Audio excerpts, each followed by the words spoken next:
morning, traders. Welcome to the TMT stock market strategy video for Monday, December 7th. Nice big push up in the markets. The non-farm payroll numbers did come out, and market participants liked it. And also, we got a huge short squeeze, and the algorithms took over pretty much most of the day on Friday, pushing to take out all of Thursday's losses and actually rally. So that was a really good sign, but I do believe that most of it was short covering. Where do we go for this week? Well, we have to pay attention to tax loss selling because we are coming into some seasonal weakness for the next couple of weeks where we can actually start to sell off a little bit before we actually go higher. And again, it is still an if about the Santa Claus rally, guys. So let's just keep that in check. But here's the UUP. Here's the dollar. And then the dollar actually had an inside day from that big Thursday sell-off. But we have to pay attention to what's happening with the dollar. If we get some further weakness in the dollar, then I think these commodities will really have a nice day. And I've been talking about gold for the last couple of weeks. We're going to have a real good gold trade. I don't think that because a couple of days of rally, that gold is not going to sell off any lower. I do think we see lower prices at one point. Let me get to that chart. Here's the GLD, the ETF tracking for the gold. Now, gold is down about $4 in the GC contract, but really have a nice big day here. Let's see if we can make a lower high and fill that gap. And if we don't take out this low, then I will be more inclined to look to buy that pullback, that higher low from here. If we do take out the low, then I'll just wait for a new base building area below par. But I do think that that GLD breaks below 100 and the GC contract, which is the futures contract of gold, will break 1,000. And that's where I think where that 980-ish comes in, 987, 990. That's where I think you could put that. That will put a low in for gold for quite some time, and I think you're going to see gold rally again.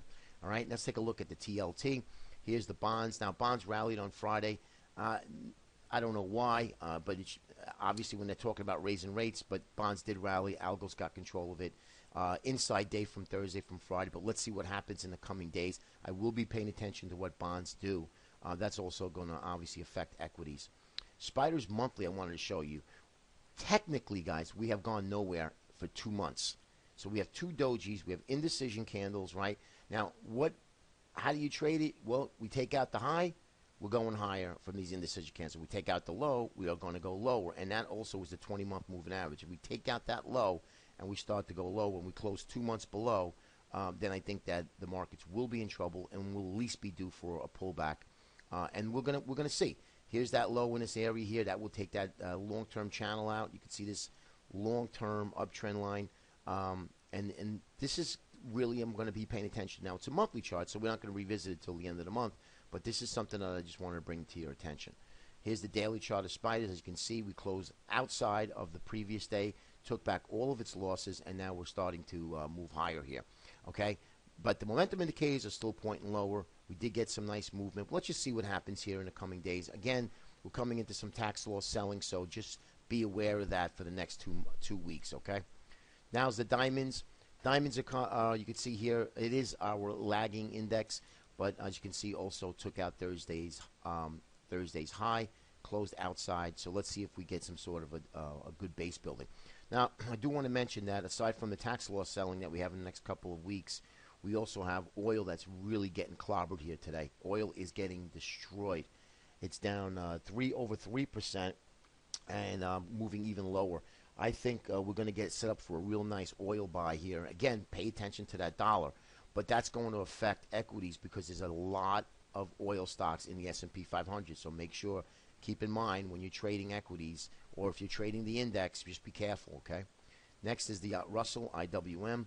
Now, if you look at the Russell 2000, this is where the canary in the coal mine comes into play. We still have market divergence here. You could see that every other index took out the high, right? With the Russell, not even, well, let's say half of Thursday's loss. So that is not a good sign that the leader can't even take out the high from the other indexes that I showed you. Now, that's not a good sign. Take a look at the transports. Same thing. And what is this doing? All it's doing is back testing the symmetrical triangle, the lower trend line area of support. So this is not a good sign, guys, that we can't even rally or at least take out this area here from Thursday where the S&P did and the Dow Jones did as well. Those are two lagging indexes. So I'm making a point here because be aware. Don't get so crazy that and you want to start looking to buy because we're moving to new highs. That's not going to happen as long as the Russell and the Dow, Russell and transports continue to lag the other three indexes, okay? And then I want to show you the Qs. Lastly, is the Qs. That was a good sign, but again, guys, don't get yourself fooled on the Qs. I showed them to you before. There's about 3 or 4 big moves in the big cap tech, Amazon, Google, Apple. Those are the ones that are really pushing the Q. So just make sure you're aware of that. All right, guys. Hope you have a great day today, and we'll speak to you tomorrow. Take care.